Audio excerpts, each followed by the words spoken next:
ቀኑ ዛሬ ነው። ሳምንቱን ሙሉ በጉጉት ስንጠብቀው የነበረው የአርሰናልና የማንቸስተር ዩናይትድ የኤምሬትስ ስቴዲየም ፍልሚያ በኢትዮጵያ ሰዓት አቆጣጠር 1:30 ማታ ይጀምራል። አርቴታና ማይክል ካሪክ ለጨዋታው ዝግጁ ናቸው። እናንተስ? ሁለቱም ይህንን ጨዋታ በጥሩ ውጤት ለማጠናቀቅ የሚያስችላቸውን ዝግጅት ማድረጋቸውና ጨዋታውን እንዴት ማሸነፍ እንደሚቻል እናውቃለን ማለታቸውን ከየጋዜጣዊ መግለጫዎቻቸው ለመረዳት ችለናል። አርሰናል ከማንቸስተር ዩናይትድ እጅግ በጣም በጉጉት የሚጠበቅ ጨዋታ ነው። በተለይ በእኛ ሀገር በኢትዮጵያ ሁለቱ ክለቦች ያላቸው የደጋፊ ብዛት ከፍ ያለ ስለሆነ የዛሬው ቀን ልዩ ነው።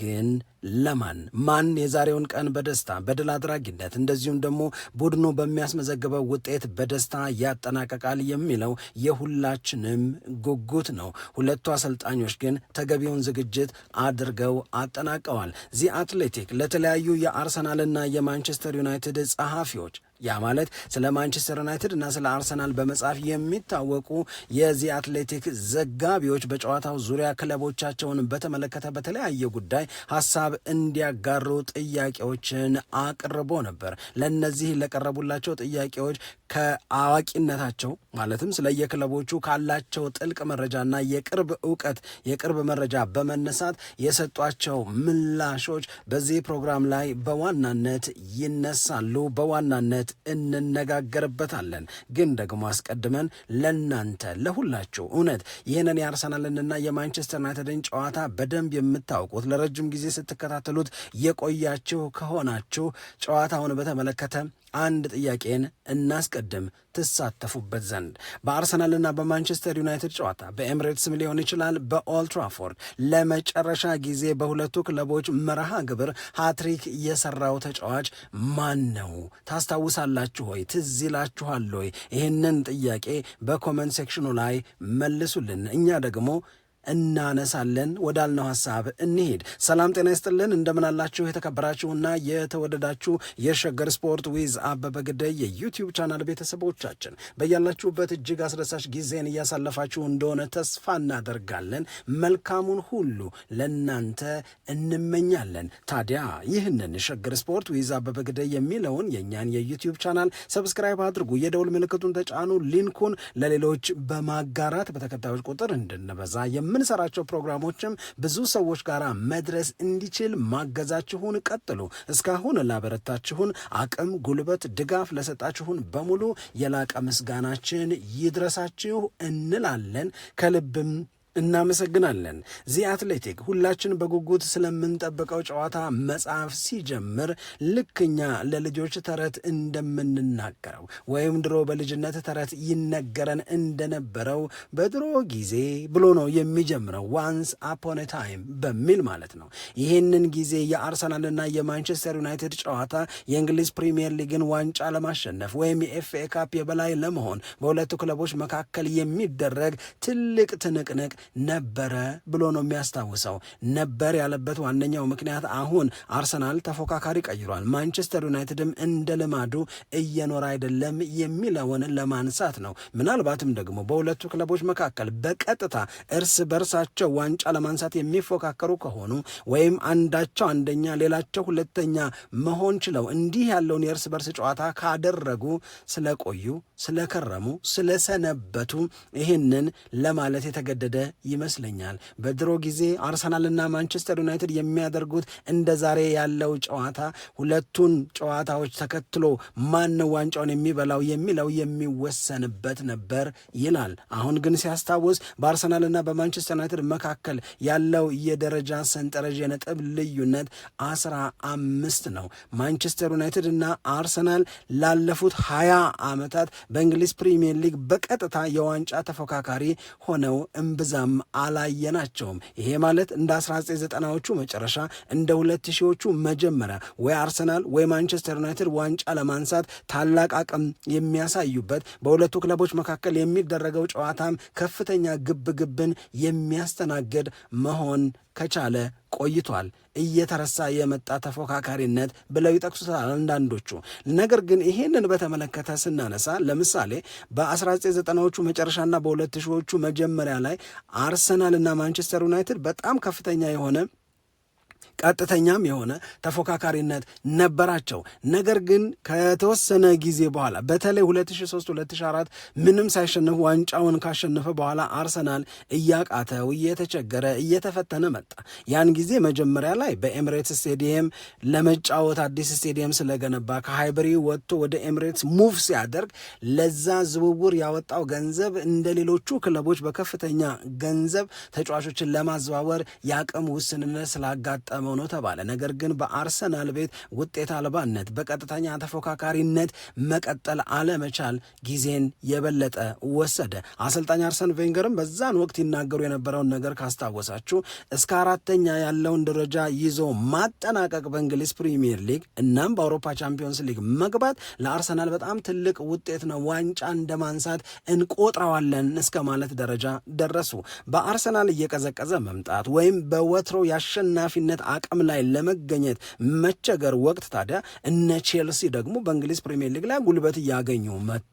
ከዛ በኋላ እነ ማንቸስተር ሲቲ፣ ከዛ በኋላ ደግሞ ለአመታት ዋንጫ በማንሳት ሳንጠረጥረው የቆየ ነው ሊቨርፑልም አቅሙን እያገነገነ ጥሩ ቡድንን እየገነባ መጣ። ስለዚህ በአርሰናል መቀዝቀዝ እነ ቼልሲ ሲመጡ፣ እነ ሲቲ ሲመጡ፣ እነ ሊቨርፑል ሲተኩ ማንቸስተር ዩናይትድ ቀጥተኛ ራይቫሉን ቀየረ ማለት ነው። ስለዚህ ቀጥተኛ የማንቸስተር ዩናይትድ ራይቫልስ እነማን ሆኑ? እነ ሲቲ ሆኑ፣ እነ ቼልሲ ሆኑ፣ ምናልባትም እነ ሊቨርፑል ሆኑ። አርሰናል ከ2003-2004 በኋላ ላለፉት ተከታታይ ዓመታት ዋንጫ ለማንሳት ሳይችል ቀረ። ይሄም የዩናይትድንና የአርሰናልን ቀጥተኛ ተፎካካሪነት እያቀዘቀዘው እያበረደው መጣ። አርሰናል ደግሞ ተነቃቃ። እየተነቃቃ የመጣው በተለይ አርቴታ ከያዘው ጊዜ ወዲህ ነው። በተለይ ደግሞ በቅርብ ዓመታት ማለትም በ2022-23 በ2023-24 እንደዚሁም ደግሞ በ2025-26 ዘንድሮ የእንግሊዝ ፕሪሚየር ሊግን ዋንጫ ለማሸነፍ በከፍተኛ ደረጃ ከሚገመቱ ይገባቸዋል ከሚባሉ ዘንድሮ ጥሩ ናቸው ተብሎ ከሚመሰከርላቸው ክለቦች መካከል አንዱ አርሰናል ሆነ። አንዳንዴ በማንቸስተር ሲቲ፣ ሌላ ጊዜ ደግሞ በሊቨርፑል እየተቀደመ ተቸገረና ሶስቱን ያለፉትን ውድድር ዓመታት ሁለተኛ ወጣ እንጂ አርሰናል በዋንጫ ፉክክር ውስጥ በቀጥታ አለበት። አርሰናል በቀጥታ የዋንጫ ፉክክር ውስጥ ሲመጣ ደግሞ ማንቸስተር ዩናይትድ አልቻለም። አሰልጣኝ ሰር አሌክስ ፈርጉሰን ጡረታ ወጡ። ከዛ በኋላ የተለያዩ አሰልጣኞች ተቀጠሩ። ግን ማንቸስተር ዩናይትድ በተለመደው ታላቅነት በተለመደው ግርማ ሞገስ መታየትና መቀጠል አልቻለም። አርሰናልና ማንቸስተር ዩናይትድ አንዱ ሲበረታ ሌላው እያቃተው፣ አንዱ ወደ ላይ ሲመጣ ሌላው ዝቅ ለማለት እየተገደደ ሲተላለፉ ቆይተዋል። የዛሬውም እንደዛ ነው። አርሰናል ማንቸስተር ዩናይትድን በ15 ነጥብ ይበልጠዋል። ነገር ግን ደግሞ ሞቶ የማይሞት ጠፍቶ የማይጠፋ የሁለቱ ክለቦች ተፎካካሪነት፣ ተቀናቃኝነት ዛሬም በደጋፊዎቹ ስሜት ላይ ጉልህ ሚናን ይጫወታል። ይህንን በማስታወስ የሚጽፉ ይህንን በመግለጽ የሚጀምሩ በጣም በርካታ የእግር ኳስ ባለሙያዎች፣ የትንታኔ ባለሙያዎች አሉ።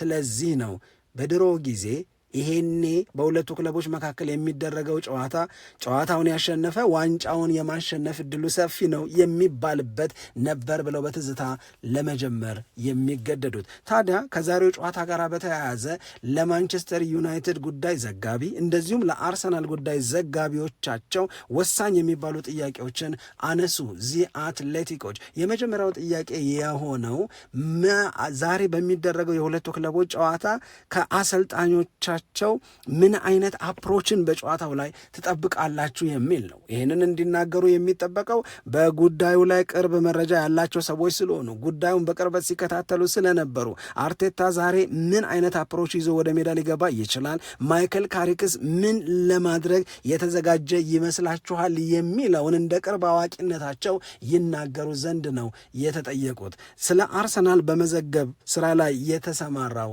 ባለሙያ የሚናገሩት ነገር ይሄ ይሄንን ነው።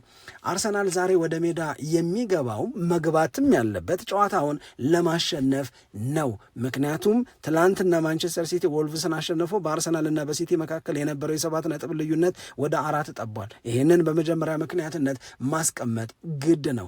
ነገር ግን ደግሞ በሌላ በኩል አርቴታ እንዲህ ያሉ ጨዋታዎችን ለማሸነፍ በመቸገር ወይም በጥንቃቄ እና በስጋት ስሜት ውስጥ በመቅረብ በተደጋጋሚ የትችት አስተያየቶችን ሲያስተናግድ ቆይቷል። እንዲህ ያሉትን ትችቶች ዲስፕሩቭ ለማድረግ የተቀየረ መሆኑን በሚገባ ለማሳየት ዛሬ አምቢሽየስ ሆኖ ጓግቶ ጨዋታውን ለማሸነፍ በሚያስችለው አፕሮች ወደ ሜዳ ይገባል የሚል እምነት እንዳላቸው ነው የሚናገሩት። በሳምንቱ አጋማሽ ኢንተር ሚላንን በአውሮፓ ቻምፒዮንስ ሊግ የሊግ ፌዝ 7ኛ ጨዋታ ላይ ሲገጥሙ ተጫዋቾቹን ሮቴት ያደረገውም ይሄንን ጨዋታውን ለማሸነፍ የሚያስችለውን ዝግጅት ከማድረግ አንጻር ነው እንጂ ዝም ብሎ ሮቴት አላደረጋቸውም የሚል ነገር ይነሳል። ነገር ግን አርቴታ ደግሞ አርቴታ ነው። አንዳንድ ጊዜ ከማሸነፍ ይልቅ ለጥንቃቄ የበለጠውን ቦታ ሊሰጥ እና ዳግም ሊሳሳት ይችላል። ከሊቨርፑል ጋር እንደሆነው ሲቲን ሲገጥም እንደነበረው ምናልባትም ኦገስት ላይ በኦልትራፎርድ ማንቸስተር ዩናይትድን በገጠመበትም ጊዜ የነበረውን የጥንቃቄ አፕሮች ዛሬም ሊመርጠው ይችል ይሆናል። ነገር ግን በአውሮፓ ቻምፒዮንስ ሊግ፣ በኤፍኤ ካፕ፣ በጋራፓው ካፕ ማንቸስተር ዩናይትድ ከውድድሮች ሲወጣ እና በቻምፒዮንስ ሊግ ሳይኖርበት አርሰናል ግን በነዛም ውድድሮች ላይ ስኬታማ ነው። ስለዚህ የካሪክና የአርቴታ አፕሮች ተመሳሳይ ይሄ ጉጉት ተመሳሳይ ፍላጎት ምንም አይመጣብኝም በሚል ይሆናል ተብሎ አይጠበቅም። ምክንያቱም አርቴታ ሊጠነቀቅለት የሚገባው ብዙ ነገር አለው። እንደው በስሜት በአሸናፊነት ሞር ኢነርጄቲክ ሆኖ በመግባት ነገሮች እንዳይበላሹበት ይሰጋ ይሆናል። ግን በዋናነት ስንከታተለው እንደቆየ ነው አርሰናል ዝግጁነቱ ዛሬ ማንቸስተር ዩናይትድን ለማሸነፍ የሚያስችለውን አፕሮች ይዞ ወደ ሜዳ መግባት ነው ብለዋል። ይሄ የአርሰናል ጉዳይ ጸሐፊዎች የሰጡት ማብራሪያ ነው። ከዛ ለማንቸስተር ዩናይትድ ጉዳይ ዘጋቢዎች ደግሞ ይሄው ጥያቄ ቀርቦ ስለነበረ በእነሱ በኩል ዛሬ በኤምሬትስ ስቴዲየም ማይክል ካሪክ እና የማንቸስተር ዩናይትድ ተጫዋቾች ባለፈው ሳምንት ከማንቸስተር ሲቲ ጋር በነበረው የደርቢ ጨዋታ ላይ ያደረጉትን ነገር ነው በተመሳሳይ የምንጠብቀው። ማንቸስተር ዩናይትድ አንድ ነገር ይመቸዋል፣ የተቃራኒው ቡድን ተጫዋቾች ኳስን ይበልጥ የሚቆጣጠሩ ከሆነ ለማንቸስተር ዩናይትድ ሰላም ነው እሱ። ምክንያቱም እነሱ ኳሱን ይቆጣጠራሉ። ከነሱ ኳስ ቁጥጥር ስር ማንቸስተር ዩናይትድ ኳሱን ለመንጠቅ አግሬሲቭሊ ፕሬስ ማድረግ ይኖርበታል። ጉዳዩ የሚጀምረው እዚህ ጋራ ነው ብለው ነው የሚያስቡት። ኳሱን ለመንጠቅ ከፍተኛ ጥረት ማድረግ፣ ኳሱን ከነጠቁ በኋላ ደግሞ በጣም በፍጥነት ወደ አርሰናል የግብ ክልል የመድረስን አፕሮች ነው ካሪክ ዛሬም ሊያደርገው የሚችለው ሊያደርገው የሚሞክረው። 4-2-3-1 ይሆናል። ነገር ግን ደግሞ እያንዳንዱ ተጫዋች በሲቲው ጨዋታ ላይ ያደረገውን አይነት የጨዋታ ተሳትፎ እንዲያደርግ ካሪክ ይጠበቅባቸዋል ነው። 4-4-2 ሊሆን ይችላል መሀል ላይ። ይሄ ማለት ምንድን ነው? መሀል ክፍሉ ላይ እንደዚሁም ደግሞ የመስመር እንቅስቃሴውን እንዲመሩ የሚመደቡ ተጫዋቾች የመሀል ክፍሉን በማጨናነቅ የአርሰናል የሚድፊልድ ተጫዋቾች እንዳይመቻቸው በቂ ስፔስ እንዳያገኙ ሳፎኬት የማድረግን ስራ ይሰራሉ ተብሎ ነው የሚጠበቀው። ማንቸስተር ዩናይትድ በራሱ የግብ ክልል ድረስ አርሰናሎች ኳስን ይዘው ከመጡ በኋላ እሱን በመንጠቅ አንድም በዳይሬክት ሁለትም ደግሞ በመልሶ ማጥቃት የአርሰናል የግብ ክልል ጋር ፈጥኖ የመድረስን አፕሮች በዛሬው ጨዋታ ላይ ያደርገዋል ነው። ነገር ግን አፕሮቹ ተመሳሳይም ቢሆን ከሲቲው ጨዋታ ጋር የአርሰናልና የማንቸስተር ሲቲ አቅም ግን ልዩ ነው። ማንቸስተር ዩናይትድ የሚያገኛቸውን የግብ ዕድሎች በጣም ክሊኒካል ሆነው ወደ ጎልነት የማይቀይር ከሆነ አርሰናሎች እና የአርሰናል ተከላካዮች ተደጋጋሚ እድልን ለማንቸስተር ዩናይትድ ይሰጣሉ ተብሎ አይጠበቅም። ምክንያቱም አርሰናል የመከላከል አቅሙ በጣም እጅግ በጣም አሪፍ ነው። እንደ ማንቸስተር ሲቲ ይሆናል ተብሎ አይጠበቅም። ኤክስፖዝድ አይሆንም ነው፣ አይጋለጥም። ስለዚህ ማንቸስተር ዩናይትድ የሚፈጥራቸው የግብ ዕድሎች ይኖራሉ። በግብ ዕድል መፍጠር በጣም ጥሩ ስለሆነ፣ ነገር ግን ደግሞ ከዛ በመነሳት የሚያገኟቸውን የግብ ዕድሎች ወደ ጎልነት መቀየር ላይ ሞር ኢፌክቲቭ መሆን መቻል አለባቸው። ለምሳሌ ከሲቲ ጋር በነበረው ጨዋታ ዩናይትድ 2-0 ነው ያሸነፈው። ካገቧቸው ይልቅ ስለሳቷቸው ኳሶች፣ በኦፍሳይድ ውሳኔ ስለተሻሩት 3 ኳሶች ስናነሳ ወይም ዶናሩማ ስላዳናቸው ስናነሳ እንዲህ ያለ ተደጋጋሚ እድል ሲቲ እንደሰጠው አርሰናል ይሰጠዋል ወይ ካልን አይመስለኝም ነው። ለምንድን ነው ይሄንን የምንለው? የአርሰናልን እያወቅነው የመጣነውን እናም በቃ በከፍተኛ ደረጃ ልንመሰክርለት የሚገባውን ምርጡን የመከላከል አቅም ከግምት ውስጥ በማስገባት የሚሰጥ አስተያየት ነው። ሁለተኛ የተነሳው ጥያቄ ለእነዚህ ዘጋቢዎች አርቴታ እና ካሪክ በዛሬው ጨዋታ ላይ ዋና ዋና የሚባሉት የታክቲክ ጉዳዮቻቸው ምን ሊሆኑ ይችላሉ የሚል ነው። ይሄ ለሁላችንም ግልጽ የሆነ በቀደሙት ፕሮግራሞቻችንም ላይ ስናነሳው የነበረ ጉዳይ ይመስለኛል። ለአርቴታ ትልቁ የታክቲክ ኢሹ የሚሆነው ማን ነው በሴንተር ፎርዋርድነት የሚጫወተው ነው። 9 ቁጥር ቦታ ላይ ማንን ነው የሚያሰልፈው ነው። ይሄ የአርቴታም የእግር ኳስ ባለሙያዎቹም የደጋፊዎቹም ጥያቄ ነው። ለቪክቶር ዮኬሬሽ የመጀመሪያ ተሰላፊነትን እድል ይሰጣል ወይስ ለጋብርኤል ሄሱስ ነው ይህንን እድል የሚሰጠው? ተከላካይ ላይ ምንም እንደዚህ አይነት ኢሹ የምናነሳበት፣ አማካይ ላይ እንዲህ ያለ ኢሹ የምናነሳበት፣ በመስመር በኩል በሚደረጉ እንቅስቃሴዎች እንዲህ ያለ ጥያቄ የምንጠያየቅበት ምንም ምክንያት የለም። ነገር ግን 9 ቁጥር ቦታ ላይ ግን ከቪክቶር ዮኬሬሽና ከጋብርኤል ሄሱስ ለማን የበለጠ የመጫወትን እድል ልስጥ? ማን የመጀመሪያ ተሰላፊ ሆኖ ወደ ሜዳ ይግባ? በማን መጀመር ይበልጥ ያዋጣኛል የሚለውን አድሬስ ማድረግ የአርቴታ ትልቁ ኢሹ ዛሬ እሱ ነው። እሱን ውሳኔ ነው በጣም በጉጉት እየተጠበቀ የሚገኘው። በነገራችን ላይ ፕሬዲክትድ ላይን አፑን ወይም የግምት አሰላለፉ ሲወጣ አብዛኞቹ ገማቾች ቪክቶር ዮኬሬሽ የመጀመሪያ ተሰላፊ ይሆናል ብለው ነው እያስቀመጡ ያሉት። ይሄ ለአርሰናል ነው። ለማንቸስተር ዩናይትድ ጊዜያዊ አሰልጣኝ ለካሪክ ደግሞ ትልቁ የታክቲክ ጉዳይ የሚሆነው የሚድፊልዱ ጉዳይ ነው። ማንቸስተር ዩናይትድ በአሞሪም ስር 3-4-2-1ን ሲጫወት አንድ ጉዳይ አማካዩ ቦታ ላይ ማንና ማንን ያጣምራል ነው። ብሩኖ ፈርናንዴዝ ያለ ቦታው እንዲጫወት ሲደረግ ቆይቷል ከካዜሜሮ ጋር እየተጣመረ። እንደዛም ሆኖ ማንቸስተር ዩናይትድ መሀል ክፍሉ ላይ ይወሰዱበት የነበሩ ተደጋጋሚ የሚባሉ ብልጫዎች ማንቸስተር ዩናይትድ ላጋጠሙት የውጤት ማጣቶች በዋና ምክንያትነት የሚጠቀስ ነው። ለዛ ነው በጣም በተደጋጋሚ ማንቸስተር ዩናይትድ ተሟሙቶ የሚቻለውን በሙሉ አድርጎ ሚድፊልዱን ለማጠናከር ወደ ገበያ መውጣት አለበት ተብሎ የነ ኤሊየት አንደርሰን የነ አደም ዋርተን የነ ካርሎስ ባሌባ የነ ፌዴሪኮ ቫልቬርዴ ስም ይነሳ የነበረው። አሁን አሞሪም የለም። አሁን ያለው ካሪክ ነው። ካሪክ በ3-4-2-1 የጨዋታ ስልት አይደለም እየቀጠለ ያለው 4-2-3-1ን ይመርጣል። መሀል ክፍሉ ላይ ደግሞ ካዚሜሮንና ኮቢ ሜኖን አድርጎ ከማንቸስተር ሲቲ ጋር በተደረገ ጨዋታ ምን ያህል እንዳዋጣው ምን ያህል እንደተሳካለት ታይቷል። ስለዚህ ይሄንን ጉዳይ ዛሬም የማስቀጠል ትልቅ ኢሹ ይኖረዋል። በሌሎቹ ቦታዎች ላይ ያን ያህል ምናልባት እንደ አርሰናል ለእያንዳንዱ የመጫወቻ ቦታ ስለ ማንቸስተር ዩናይትድ እርግጠኛ ላንሆን እንችላለን። ለምሳሌ ማቲያስ ኩኛን ነው የሚያረገው ወይስ ዶርጉን ነው የሚያረገው? እርግጠኛ መሆን አንችል። ዶርጉን ሊያረግ ይችላል፣ ዶርጉ አሁን ምንም እያጎደለ ስላልሆነ ብለን እንገምታለን እንጂ ሼሽኮን ነው የሚያረገው ወይስ ደግሞ ብሪያን ምቤሞን አሁንም በ9 ቁጥር ቦታ ላይ እንዲጫወት ያደርጋል? አሁንም እዚህ ላይ ጥያቄ ነው ያለው እና የማንቸስተር ዩናይትድ ሌሎቹ ቦታዎች ላይ ልንነጋገርባቸው የምንችል ምን ሊያደርግ ይችላል ብለን የምንጠይቃቸው ጥያቄዎች ይኖራሉ። ነገር ግን እንደ ሚድፊልዱ ግን አይሆንም ነው። ስለዚህ ካዚሜሮ እና ኮቢ ሜይኖ ዛሬም ከአርሰናል የመሃል ክፍል ተጫዋቾች ጋር ትልቅ ግብ ይጠብቃቸዋል። የ33 ዓመቱ ካዚሜሮ እና ዴክላን ራይስ እነ ኮቢ ሜይኖ እና እነ ዙቢሜንዲ የሚያደርጉት ትንቅንቅ በዛሬው ጨዋታ ላይ ማን የተሻለ ውጤት ያመጣል የሚለውን ከመወሰን አንጻር ትልቅ ፋይዳ፣ ትልቅ ትርጉም ይኖረዋል ተብሎ እየተጠበቀ ይገኛል። ደግሞ ስለ አጥቂዎቻቸው ተጠየቁ። ማንቸስተር ዩናይትድ ቤንጃሚን ሼሽኮን፣ አርሰናል ደግሞ ቪክቶር ዮኬሬሽን አስፈረሙ።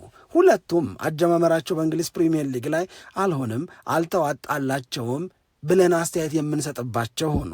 ምንም እንኳን የቪክቶር ዮኬሬሽ ጉዳይ በቀደም በኢንተር ሚላን ላይ ያስቆጠረውን ጎል ተከትሎ የተፈጠረ ተስፋ፣ ማንቸስተር ዩናይትድና ቤንጃሚን ሼሽኮን በተመለከተም ደግሞ ባለፉት ተከታታይ ጨዋታዎች ከሲቲው ጨዋታ በፊት የነበሩት ሁለቱ መርሃ ግብሮች ላይ ወደ 3 የሚደርሱ ጎሎችን አስቆጥሯል። የዳረን ፍሌቸር የጊዜያዊ አሰልጣኝነት ቆይታ ለቤንጃሚን ሼሽኮ ተመችቶታል።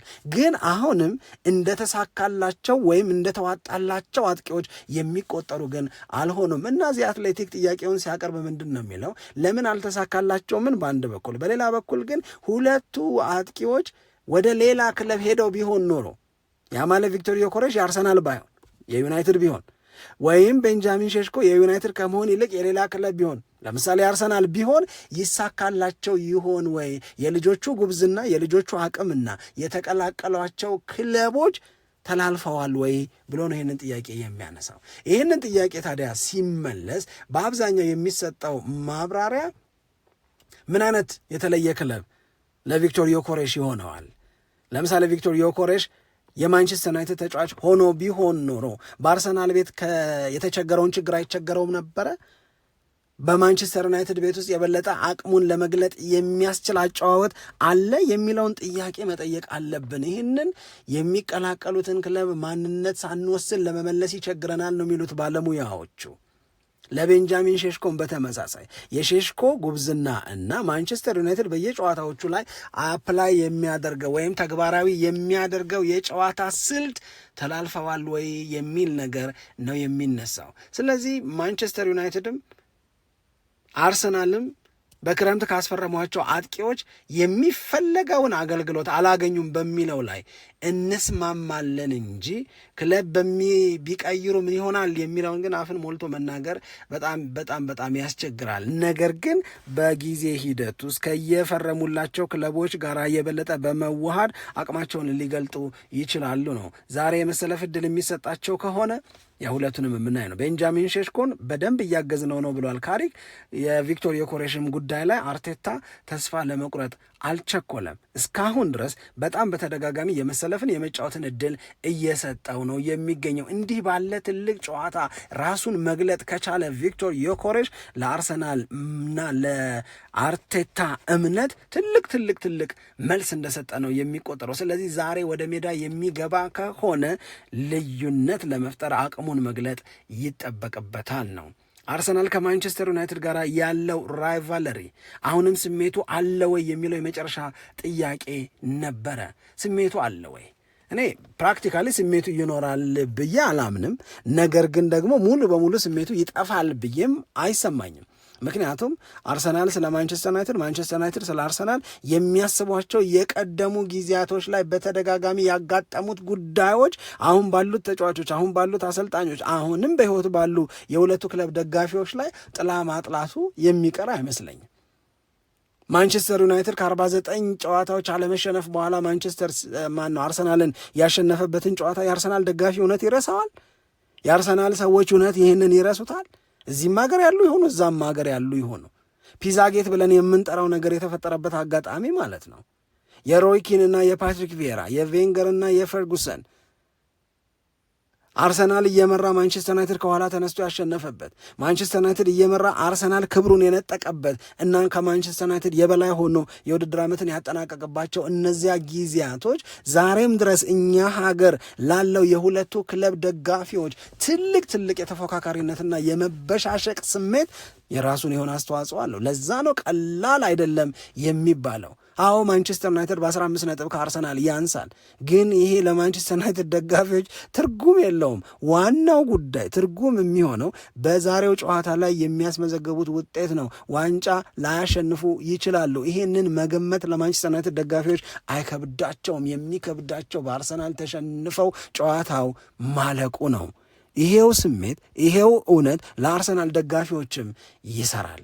አርሰናል ከዚህ ስሜት ባሻገር ደግሞ በማንቸስተር ሲቲ ይደረስብኝ ይሆን የሚል ስሜትም ስጋትም ደግሞ አለው። ስለዚህ አርሰናልና ማንቸስተር ዩናይትድ መካከል ፕራክቲካሊ ሁለቱም የዋንጫ ተፎካካሪዎች አይደሉም። በሁለቱ ክለቦች መካከል ያለው የነጥብ ልዩነት ይደርስብኝ ይሆን የሚል የስጋት ስሜትን ያዘለ አይደለም። እሱ ቦልድ ፋክት ነው። ተራርቀዋል። ገና ከተወሰኑ የውድድር ዓመታት በኋላ እንዲደራረሱና እንዲቀራረቡ ነው እየተጠበቀ ያለው። ግን ምንም ቢሆን ምን ግን የነበረው ስሜት ስላልጠፋ ነው ሳምንቱም ሙሉ ስለ እነዚህ ሁለት ክለቦች የዛሬ ምሽት ጨዋታ ብዙ ሲባል የነበረው። በሉ ገምቱ አለ ዚ አትሌቲክ ለሁለቱም ክለብ ዘጋቢዎች። የሚገርም ነው። 2-2 በሆናቸው ውጤት ጨዋታው ይጠናቀቃል የሚል ግምታቸውን ነው ያስቀመጡት። እናንተስ ዛሬ በኤምሬትስ ስቴዲየም ማን ያሸንፋል? ስንት ለስንት በጨዋታው ላይ ምን ይከሰታል ብላችሁ ታስባላችሁ? የቅድሙንም ጥያቄ እናስታውስ።